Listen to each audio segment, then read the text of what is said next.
आणि मुंबईत पावसानं काही काळ विश्रांती घेतल्यानंतर पश्चिम उपनगरात पुन्हा जोरदार पाऊस झाला। मुसळधार पावसामुळे पुन्हा सखल भागात पाणी साचतंय आणि त्याचा आढावा घेतला आमचा प्रतिनिधी सत्यम सिंगनं।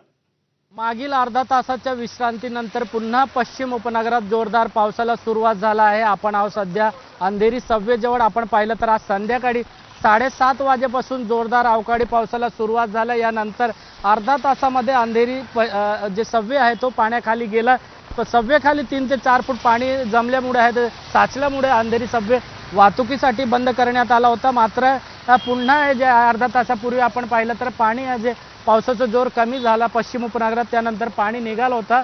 मात्र जे आहेत आता काही वेळा पूर्वीपासून पुन्हा पश्चिम उपनगरात जोरदार पाऊस सुरू आहे। पश्चिम उपनगरात जे आपण पाहिलं तर अंधेरी असेल, जोगेश्वरी, गोरेगाव, मालाड, कांदिवली, बोरीवली, विलेपार्ला, सांताक्रूज आणि वांद्रे या सर्व परिसरामध्ये सध्या पावसाचे जोरदार बॅटिंग सुरू आहे। मुंबई महानगरपालिकेकडून जे आहे दावा करण्यात आला आहे की या वर्षी पूर्ण सफाई होईल, नाले सफाई असतील किंवा रस्त्याचे काम केलं जाणार। मात्र पहिला अवकाळी पावसामध्ये आपण जे रस्ता पाहिले किंवा अंधेरी सबवे असतील किंवा इतर जे सखल भाग आहे त्या ठिकाणी पाणी भरल्यामुळे आहे मुंबई महानगरपालिकेचं पोलखोल करताना आपण दृश्यामध्ये पाहायला मिळत आहेत। पश्चिम उपनगरात जे आहे ते काही काळ विश्रांतीनंतर पावसाने पुन्हा जोरदार बॅटिंगला सुरुवात केली आहे। मात्र असंच जर जोरदार पाऊस सुरू राहिला तर जे सखल भाग आहे पुन्हा भरायला सुरुवात होणार आहे।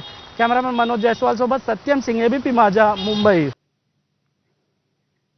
आणि वळूयात एका महत्त्वाच्या बातमीकडे। अरबी समुद्रात कमी दाबाचं क्षेत्र निर्माण होत असल्यानं त्याचा प्रभाव हा मुंबईसह महाराष्ट्रात दक्षिण कोकण